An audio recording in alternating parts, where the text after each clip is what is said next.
오늘 하나님 말씀은 마가복음 1장 14절에서 20절입니다. 그리고 설교 제목은 하나님이 다스리시니 라는 제목으로 주의 말씀을 전하겠습니다. 미국의 낸시 드모스 월게 머스라고 하는 여인이 있습니다. 이 여성은 유명 기독교 작가일 뿐만 아니라 기독교 라디오 방송국 프로그램을 진행하는 사람입니다. 이 월게머스도 아픔이 있었습니다. 남편이 두 가지 암과 씨름하면서 하늘이 무너지는 것 같은 경험을 이 사람도 했습니다. 그 힘든 시간들을 경험하면서 이 사람에게는 거룩한 습관이 하나 생깁니다. 자신의 손에 닿는 모든 것에 HR이라고 하는 약자를 씁니다. 머그컵이나 핸드폰 화면, 그리고 금 목걸이 같은 데다가 다 HR이라는 것을 새겨 넣습니다. 이 HR이라는 것은 Heaven Rules라는 약자인데 하나님이 다스리신다라고 하는 그 약자입니다.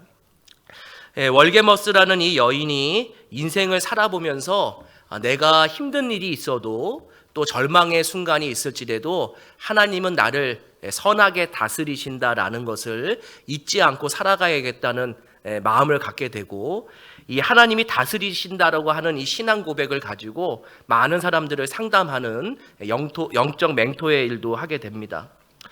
이 월게메스가 자신들의 이야기뿐만 아니라 고난 중에 있는 사람이 하나님이 다스린다고 하는 그 다스림을 받아서 어떻게 고난을 이겨나갔는지에 대한 간증과 다니엘 4장을 이렇게 묶어서 책으로 낸 것이 하나님이 다스리시니라는 책입니다. 참 좋은 책이니까 나중에 사서 한번 꼭 보셨으면 좋겠습니다. 이 책 내용 중에 슬픈 내용이 하나 있었습니다. 태어나자마자 죽은 아이가 있는데 이름이 사무엘입니다. 이 죽은 아이를 바라보면서 부모가 그 죽은 아이의 발바닥을 사진으로 찍고 그 밑에다가 신앙 고백을 해서 이 월게머스에게 이렇게 보내준 내용입니다. 사랑하는 우리 아가야, 너는 이 땅에서 수만 번 뇌시지 못했구나. 하지만 눈물을 닦으며 두 손을 높이 들 거야. 우리 마음이 산산조각이 났지만 이 상황 동안 하나님이 다스리시니 하나님을 붙들며 나아갈 거야. 이런 얘기가 책 안에 있습니다. 성도 여러분, 우리에게 혹시 이런 어려운 고난이 닥쳤을 때 선하신 하나님이 그래도 나를 다스리신다고 하는 신앙 고백을 할 수 있는지 궁금합니다. 믿음이란 무엇인가? 믿음은 여러 가지로 정의를 할 수 있습니다. 그러나 세상이 나를 불리하게 만들고 또 불편하게 만들고 세상이 나를 죽일 것 같이 달려올지라도 선하신 하나님이 나를 다스리신다라는 것을 잊지 않고 살아가는 것, 그것을 우리는 믿음이라고 할 수 있습니다. 쉽게 말해 믿음은 세상을 이기는 선포입니다. 내가 아무리 힘들어도 하나님이 이기신다, 하나님이 다스리신다라고 하는 고백의 선포라 할 수 있습니다. 우리는 26년도 새해부터 계속해서 마가복음을 강해하고 있습니다. 마가복음 안에 무엇이 있냐면은 세상이 아무리 어려워도 하나님이 다스리고 계신 것, 우리가 아무리 힘든 인생을 살아도 하나님이 우리를 다스리고 지키고 있다는 것을 이 마가복음은 이야기해주고 있습니다. 오늘 설교 제목이 하나님이 다스리시니라는 것처럼 우리가 다시 하나님의 다스림을 받는 백성이 되기를 소원합니다. 그 어떤 것보다도 하나님의 다스림을 받아서 마음의 평강이 있기를 소원합니다. 오늘 말씀을 읽은 부분은 예수님께서 첫 번째 공적 사역을 시작합니다. 공적 사역에서 무엇으로 시작하시냐면 하나님 아버지의 다스림을 받아들여라라고 하는 설교로 오늘 공적 사역을 시작하십니다. 우리 14절 15절 같이 읽겠습니다. 요한이 잡힌 후 예수께서 갈릴리에 오셔서 하나님의 복음을 전파하여 이르시되 때가 찼고 하나님의 나라가 가까이 왔으니 회개하고 복음을 믿으라 하시더라. 아멘. 예수님께서 이 땅에 오셔서 사역을 할 때 이스라엘은 참 어려운 시기를 맞고 있었습니다. 이스라엘의 북동쪽은 헤롯 왕이 관할했고요. 이스라엘의 남쪽은 로마의 총독이 관리하고 있었습니다. 그러니까 갈릴리는 북쪽에 있었기 때문에 헤롯 왕이 이제 관할하고 있었던 거죠. 세례 요한이 헤롯 왕에게 질책을 합니다. 헤롯 왕이 동생의 아내를 왕비로 맞이하는 것이 잘못됐다고 질책을 하자 세례 요한이 감옥에 갇히게 됩니다. 그러나 세례 요한이 이 감옥에 갇혀서 죽게 된 근본 이유는 다른 데 있습니다. 하나님 나라에 대해서 설교를 했기 때문입니다. 세례 요한이 감옥에 갇히자마자 예수님이 사역을 시작하시는데 예수님도 세례 요한과 똑같이 무엇을 설교하냐면은 하나님 나라를 설교를 합니다. 성도님들, 이 본문에 나오는 하나님 나라는 어떤 의미가 있을까요?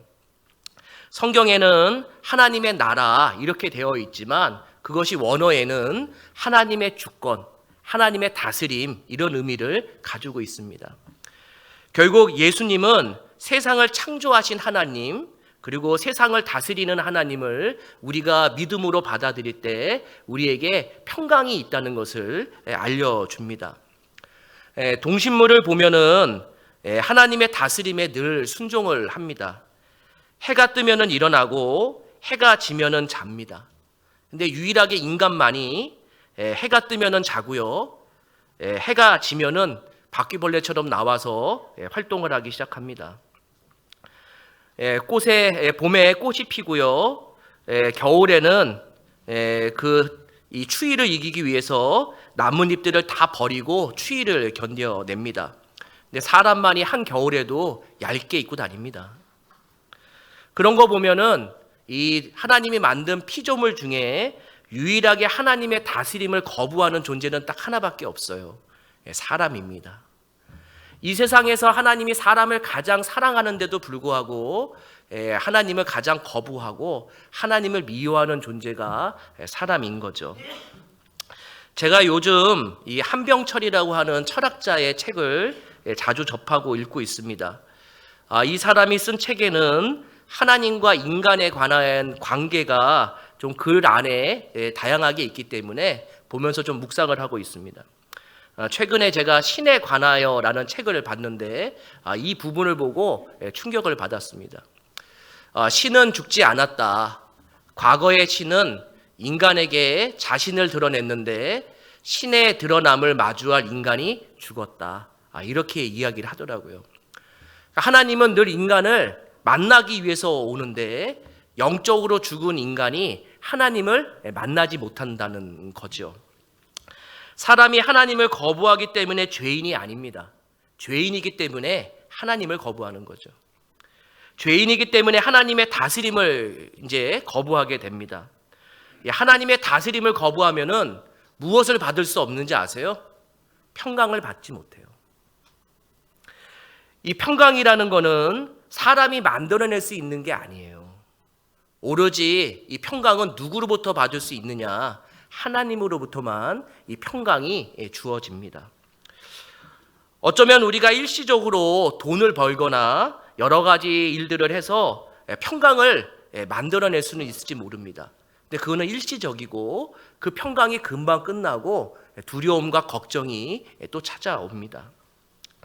마음의 지속적인 평강, 마치 에덴에서 누리는 샬롬과 같은 거는 오로지 누구만 줄 수 있냐면은 하나님밖에 줄 수가 없는 거죠. 그러면은 어떻게 해야 하나님의 다스림을 받아들이고 세상이 줄 수 없는 평강을 누릴 수 있는가? 15절을 한번 보십시오. 15절에 보면은 예수님이 뭐라고 얘기하냐면은 회개하라고 얘기합니다. 회개하고 하나님의 다스림을 받으라고 얘기하는 거죠. 성도님들, 여기서 예수님이 무엇을 회개하라고 하면서 하나님의 다스림을 받으라고 할까요? 한번 생각해 보셨어요? 이 성경 너무나 많이 본 본문이거든요. 제자를 부르시는 장면. 근데 이 장면을 보면서 무엇을 회개해야 되는지에 대해서 생각을 한 번도 한 적이 없어요. 예수님은 무엇을 회개하라고 했냐면은 돈의 다스림을 받는 걸 회개하라고 얘기하고 있어요. 하나님의 다스림을 받지 않는 자, 하나님을 두려워하지 않는 자는 결국 뭐의 다스림을 받을 수밖에 없냐면은 돈의 다스림, 돈의 무서움을 알게 되는 거죠. 요즘 대한민국이 환율 전쟁입니다. 달러나 금을 사서 모으려는데 정신이 없습니다. 왜냐하면은 나라가 다스리는 것이 불안하니까 사람들이 돈이 있어야지만 생각을 하는 거죠. 내가 힘들고 어려울 때 돈이 있어야지 나를 지키고 내 가정을 지키고 일터를 지킨다고 생각을 합니다. 마찬가지로 이 예수님이 지금 이 사역하신 이 시기에도 이스라엘이 백성을 지켜줄 만한 여력이 되지 않았습니다. 이들은 하나님의 백성이에요. 그리고 하나님을 믿는다고 했어요. 그런데 하나님의 다스림을 받는 것이 아니라 쉽게 말해서 돈독이 오른 사람들이에요. 나라가 어려우니까 내가 겉으로는 신앙생활을 하지만 돈을 벌기 위해서 최선의 노력을 다합니다. 그래서 복음서에 보면은 바리새인들과 사두개인들한테 뭐라고 얘기하냐면은 돈을 좋아하는 자들이다라고 얘기하거든요. 그러니까 종교인까지 돈을 벌어야지 살아남을 수 있는 그런 시대였던 거죠. 근데 복음서에서는요, 반복적으로 예수님이 하시는 얘기가 있어요. 하나님과 돈을 겸하여 섬길 수가 없다. 이 얘기를 직간접적으로 얘기합니다. 우리는 결정하셔야 돼요. 하나님의 다스림을 받아들일 건지 아니면은 돈의 다스림을 받아들일 건지. 마찬가지로 이 마가복음을 읽고 있는 로마에 살아가는 신자들도 예수를 믿기 때문에 사람들이 순교당하고 있어요. 믿음을 버리기 시작하는 거예요. 이 마가복음을 읽는 사람들이. 그러면서 믿음을 버려도 무엇은 포기하지 못할까요? 돈을 포기하지 못하는 거예요. 세상이 어려울 때 돈이 있어야지만 나를 지킬 수 있다고 생각을 하는 거죠. 근데 지금 예수님이 뭐라고 얘기하냐면은 돈을 하나님처럼 생각하는 마음, 돈이 최고라고 생각하는 사람들, 돈의 다스림을 받는 사람들에게 회개하라고 얘기를 해요. 지금 이 말씀은 안 믿는 사람에게 얘기하는 게 아니에요. 안 믿는 사람은 어차피 하나님을 모르잖아요. 그러니까 돈의 다스림을 받는 거예요. 근데 예수를 아는 사람들이, 그리고 하나님을 아버지라고 고백하는 사람들이 하나님의 다스림을 받지 않고 돈의 다스림에 두려워한다는 거죠.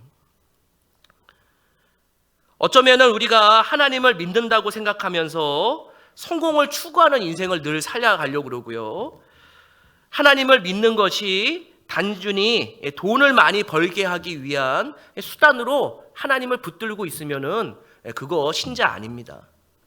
신자는 어떤 상황에서라도 하나님의 다스림에 복종하는 삶을 살아가는 거죠.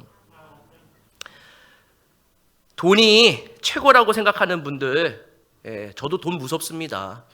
그러나 내려놓으라고 할 때 내려놓으시는 것이 맞죠. 어쩌면 우리가 하나님을 붙들고 살아가는 것이 아니라 돈을 붙들고 살아가고 있기 때문에 더 불행할 수가 있어요.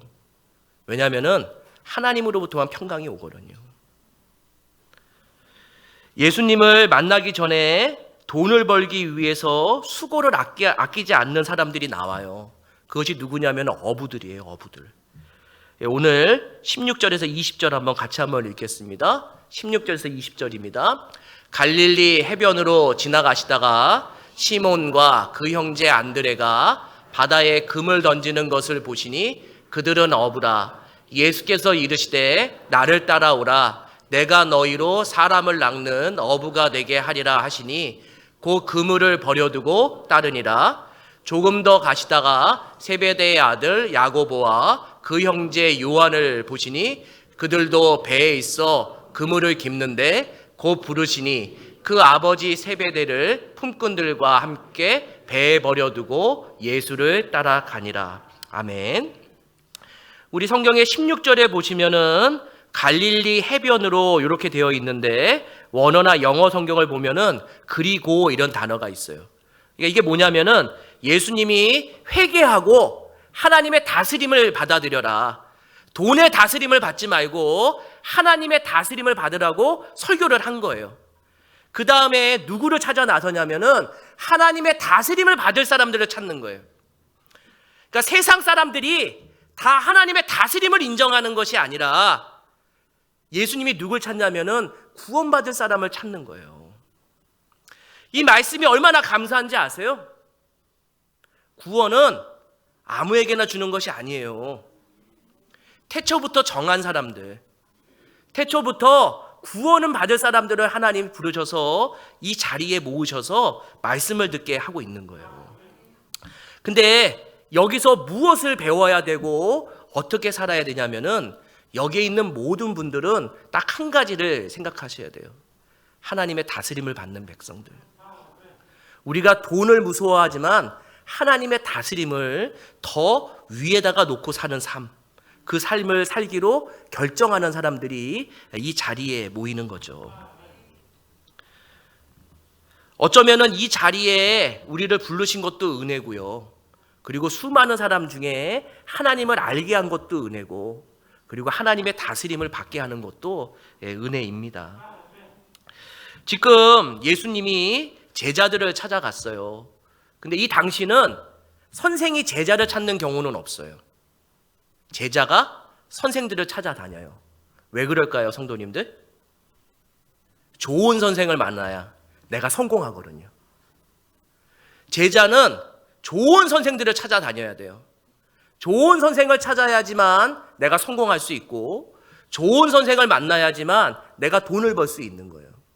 근데 오늘 말씀에서는 제자가 선생을 찾아오는 것이 아니라 선생이 제자를 찾아옵니다. 그러니까 정한 사람을 하나님이 찾으시는 거죠.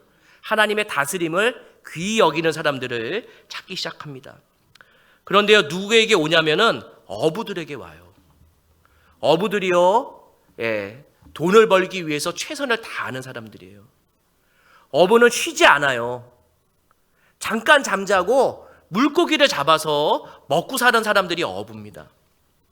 근데 성도님들 오해하시면 안 되는 게, 이 어부라는 직업이 비천한 직업이 아니에요.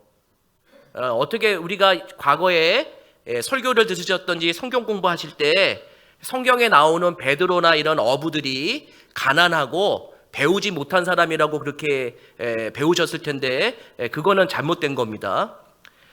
이 로마 시대의 어부는 좋은 직업이에요. 누구나 어부를 하고 싶어 했어요. 왜냐하면 그물과 일꾼들과 또 배를 사야 되기 때문에 이 어부라는 거는 큰 사업을 하는 사람들이고 돈을 만질 수 있는 사람들입니다. 그래서 로마 시대의 어부는 매우 인기 있는 직업이었어요. 이스라엘은 어떨까요?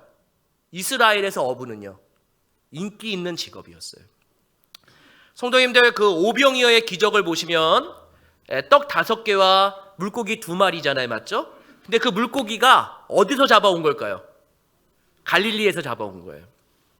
근데 물고기를 잡아오면은 작은 물고기를 그러니까 소금에 절여요. 작은 물고기를 멸치처럼. 그래서 떡 5개를 먹으면은 이게 싱겁잖아요. 그러니까 소금에 절인 생선을 어떻게 해요? 같이 먹으면은 딱 맛있는 한 끼가 되는 거예요. 그러니까 매일매일 한 끼에 뭐가 들어가요? 갈릴리에서 잡은 물고기가 늘 들어가게 되어 있습니다. 그렇기 때문에 이스라엘에서도 이 어부는 좋은 직업이었고 돈을 만질 수 있는 직업이었습니다. 근데 오늘 예수님이 제자들을 만나는데 일을 쉬고 있을 때 만난 것이 아니에요. 언제 만났어요? 일을 하고 있을 때 만났어요. 한 형제 그리고 베드로와 안드레 형제는 그물을 던질 때 만나고요. 그리고 야고보와 요한은 그물을 수선할 때 만나고 있어요. 그러니까 이 어부라는 거는 쉬지 못하는 직업이 뭐냐면은 밤에 그물을 던지고 그 다음에 잠깐 자고 아침에 일어나서 그물을 수선하고 또 그물을 던지고 평생 이런 삶을 살았던 거예요. 근데 제가 만약에 베드로면은 이런 마음이 들 것 같아요. 그물을 딱 던진 다음에 마음이 어떨까요? 이 물고기 많이 잡혀야 되는데 이런 생각을 할 거예요. 근데 그물을 끌어올릴 때 그물이 묵직하면은 기쁘지만 그물이 가벼우면은 또 어떨까요? 다시 한번 또 그물을 던져야 되는 그런 삶을 살게 되는 거죠. 아마 이들은 이런 생각을 했을 것입니다. 내가 일하지 않으면 가족이 굶고, 내가 일하지 않으면 자녀들 학원 보내지 못하고, 내가 죽을 만큼 일해야지 가정이 평안해진다고 늘 생각하면서 그물을 던졌을 거예요. 그러면서 돈을 악착같이 모았던 거죠. 어부는 살아있는 생명을 죽여서 살아가는 자들이에요. 물고기에 배를 따야지만 살아가는 자들이죠. 어쩌면은 기독교가 생명을 살리는 종교라고 이렇게 얘기하지만 세상의 모든 직업이 다 어부처럼 그래요. 사람을 밟지 않으면은 내가 일어날 수가 없는 게 세상의 이치고 세상 살아가는 방법입니다. 여기에 성경에 어부라고 나왔지만 모든 사람들이 지금 다 저를 비롯해서 모든 사람들이 다 어부처럼 열심히 살아가고 있는 거예요. 그런데 중요한 게 있어요. 이 어부들은 아직 하나님을 몰라요. 오로지 뭐의 다스림을 받는 사람들일까요? 돈의 다스림을 받는 사람들이에요. 이들은 목숨보다도 돈이 더 중요한 거고 내가 돈과 목숨을 바꿀 수 있다고 생각하는 사람들입니다. 그러나 이것은 사실인데 분명한 게 있습니다. 돈은 평안을 주지 못하고 걱정만 줍니다. 미국의 대부호였던 앤드류 카네기가 이런 말을 합니다.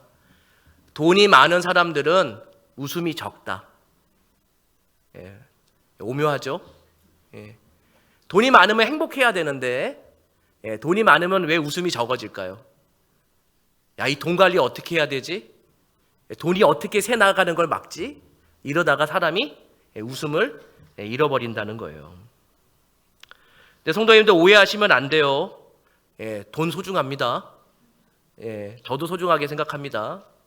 그리고 돈은 필요합니다. 열심히 일하는 것도 맞습니다. 근데 여기에서 중요한 말은 뭐냐면은 어부이기 때문에 불행한 것이 아니라 하나님의 다스림을 받지 않는 어부기 때문에 불행한 거예요. 우리 17절 같이 한번 읽겠습니다. 17절입니다. 예수께서 이르시되 나를 따라오라 내가 너희로 사람을 낚는 어부가 되게 하리라 하시니 아멘. 이 말씀을 보면은 예수님을 만난 다음에 직업을 바꾸라고 얘기하지 않아요. 그렇죠? 여기 4명은 직업이 뭐예요? 다 어부예요. 근데 예수님이 뭐라고 얘기하냐면은 너희 어부였는데 이제 하나님의 다스림을 받아들여서 사람을 낚는 어부가 되라고 하는 거예요. 생명을 살리는 어부. 그전에는 생명을 죽여가지고 살았던 어부가 됐다면은 이제는 생명을 살리는 어부가 되라는 거예요. 쉽게 말해서 돈만 아는 생계형 어부가 되지 말고 하나님의 다스림을 받는 행복한 어부의 삶을 살라고 그래요. 돈 잘 버는 의사가 아니라 하나님의 다스림을 받는 의사가 돼서 행복하게 사람들을 살려내는 일을 하라고 그래요. 하나님의 다스림을 받으면 어떤 일이 있을까요? 나에게 들어오는 그 물질이 나만 먹고 사는 게 아니라 다른 사람을 살리는데 쓰이게 되고 그 사람을 살리는데 물질을 쓰이는 걸 보면서 내가 마음이 기쁠 수밖에 없게 되는 거죠. 1억 연봉 받는 인기 스타 되는 것이 아니라 하나님의 다스림을 받아서 예수를 전하는 인기 강사가 되라고 지금 얘기하고 있습니다. 그러니까 성도님들 지금 이 자리에 앉아서 우리는 뭘 생각해야 되냐면은 내가 정말로 돈만 위해서 살아가는 사람인지 아니면 하나님의 다스림을 받으면서 행복한 사람을 누리고 있는 삶인지를 생각해 보셔야 돼요. 그런데요, 제가 성도님들 얼굴 보니까 행복하지 않아 보여요. 왜 그런지 아세요? 아무도 안 웃어요. 저도 그렇고 왜 안 웃는지 아세요? 6일 동안 돈이 무서웠거든요. 6일 동안 돈의 다스림을 받고 살았거든요. 돈의 다스림을 받으면은요, 사람이 불행해져요. 성경은 거짓말을 하지 않잖아요. 하나님의 다스림을 받아야지 행복하죠. 근데 6일 내내 돈이 무서워서 살고 계시다가 딱 하루 와서 하나님 말씀을 듣는데 어떻게 얼굴이 펴져요. 내 마음속에는 하나님의 다스림을 받고 싶지만 여전히 돈의 다스림을 받는데 습관이 돼버린 거예요. 이 마가복음에는요, 중요한 단어가 나와요. 오늘 읽은 단어. 뭐냐면은 즉시, 곧 이 단어가 나와요. 복음서 중에 곧이나 즉시라는 단어가 제일 많이 나오는 성경이 마가복음이에요. 어부들은 예수님이 회개하고 하나님의 다스림을 받으라고 얘기할 때 곧 즉시 손에서 뭐를 버렸어요? 그물을 버리고 배를 버려요. 왜 그럴까요? 나는 이제 돈의 다스림을 받는 사람이 아니라 하나님의 다스림을 받는 사람으로 살아가겠다고 결단을 하고 결심을 하는 거예요. 그것이 예수를 믿는 사람이에요. 성도님들, 이 시간에 결단하십시오. 오늘 말씀 들으면서 하나님이 우리에게 원하시는 것이 있어요. 지금까지는 돈의 다스림을 받아서 두려웠다면은 그거 내려놓고 하나님의 다스림을 받을 것을 결단하고 돌아가십시오. 오늘 곧 즉시 이 말씀처럼 우리의 입술에서 이제는 하나님의 하나님만 무서워하는 삶을 살겠다고 결단하고 돌아가시면은요, 마음에 평강이 찾아옵니다. 미국 최우수 심장병원 중에 플로리다에 오칼라 심장센터가 있다고 합니다. 저도 미국 안 가봐서 모르겠습니다. 근데 이 오칼라 심장센터는 개인이 하는 개인 병원이에요. 치료비가 비쌀까요? 비싸지 않을까요? 비싸요. 개인 병원이니까요. 그러니까 이 병원은 주로 누구만 가냐면은 돈 많은 사람들이 심장 수술을 받는 곳이에요. 근데 이 오칼라 심장센터에 누가 계시냐면은 정수영이라는 분이 계신데 아주 신실한 신자, 기독교인입니다. 이 사람의 별명이 인간 재봉틀이에요. 왜 그런지 아세요? 심장만 만졌다면은 깨끗하게 다 꼬매가지고 회복시키기 때문에 별명이 인간 재봉틀이래요. 근데 이분이 아무리 피곤하고 힘들어도 선교사로 활동하는 의사들을 초대해서 자신의 의료 기술을 전수해주고 밤에는 성경 공부를 가르치는 신실한 사람입니다. 근데 이 정수영 의사가 수술하기 전에 환자에게 꼭 하는 행동이 있어요. 어떤 게 있냐면은 환자를 이 심장 수술을 받을 사람을 뉘어놓고 그 환자를 위해서 기도하고 성경 말씀을 들려준 다음에 수술에 들어간대요. 왜 그럴까요? 너가 믿었던 돈이 불행을 막을 수가 없다는 걸 알려주는 거예요. 너가 그렇게 지독하게 모은 돈이 내 생명을 지킬 수 없다는 걸 알려주는 거예요. 그러면서 그가 기도하고 성경 한 절을 읽으면서 그에게 원하는 건 뭐냐면은 하나님만이 그 위기 속에서도 평안을 주신다는 것을 알려주는 거죠. 이 사람 정말 대단한 사람이에요. 사람이 위기의 순간에 하나님의 다스림을 받아야 되는지를 아는 사람인 거죠. 이 말씀이, 비슷한 말씀이 골로새서 3장 15절에도 나옵니다. 우리 같이 한번 읽겠습니다. 그리스도의 평강이 너희 마음을 주장하게 하라. 너희는 평강을 위하여 한 몸으로 부르심을 받았나니 너희는 또한 감사하는 자가 되라. 아멘. 여기 보시면은 주장하게 하라라고 하는 것이 심판이 되게 하라 이런 거예요. 심판이 승리와 이게 패를 결정하잖아요, 맞죠? 그런 것처럼 하나님의 평강이 너희 불안한 마음에 들어가서 승리를 바꾸게 해라 이런 말이에요. 오직 우리 마음이 불안하고 우리 마음이 괴로울 때 이 마음을 달래주는 건 하나밖에 없는 거예요. 주님이 주시는 평강. 그 어떤 것도 마음의 불안함을 이길 수 있는 게 없어요. 근데 제리 브리지스라는 사람이 이런 말을 합니다. 그리스도의 평강은 상황에 좌우되지 않는다. 그것은 우리가 하나님의 주권을 신뢰할 때 주어지는 선물이다. 우리가 마음이 왜 어둡고 마음이 왜 불안한지 아세요? 하나님의 다스림을 인정하지 않기 때문이에요. 하나님이 우리를 지키세요. 그러니까 하나님은 우리를 다스린다는 것을 내가 전적으로 믿으면은 내 마음속에 뭐가 생기기 시작할까요? 평강이 생기기 시작해요. 근데 왜 불안할까요? 하나님보다 돈이 더 무섭거든요. 돈의 다스림을 받는 사람은 절대로 평안이 올 수가 없어요. 지옥이에요, 지옥. 지옥에서 빠져나오고 싶으시잖아요. 그럼 뭐밖에 없어요? 주님 믿으세요. 주님이 주시는 평강을 마음에 받아들이세요. 내가 아무 문제가 없을 때 평강이 있는 것도 아니고, 내가 나에게 닥친 모든 문제들이 깨끗하게 해결돼서 평강이 오는 것도 아니고, 죽을 것 같은 고난 속에서도 주님은 평강을 주실 때 그걸 느껴야 돼요. 내가 무너지는 순간에, 내가 죽을 것 같은 순간에 하나님을 붙들 때 하나님이 초월적인 능력으로 마음에 평안함을 주셔요. 그 평안함을 느끼는 사람은 하나님을 떠날 수가 없어요. 그 평안은 사람이 만들어낼 수 없기 때문이에요. 마음이 불안하시죠? 주님께 맡기세요. 마음이 괴로워요? 평강을 기도하세요. 주님이 주세요. 시편 29편 10절에 이런 말이 있어요.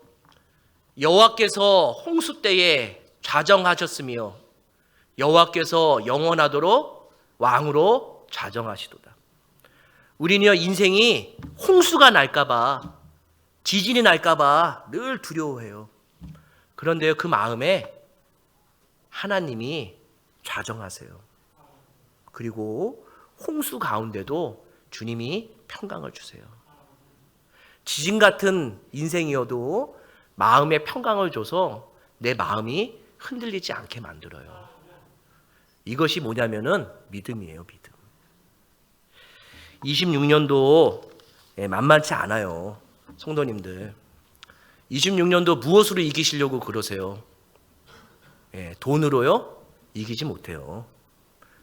뭐로만 이길 수 있을까요? 하나님이 주시는 참된 평강으로만 그 고난을 이길 수 있습니다. 예수님 말씀은 진리입니다. 이 말씀 믿으시고 26년도에 평강으로 세상을 이기시는 귀한 성도님들 되기를 축원합니다. 우리 같이 기도하겠습니다.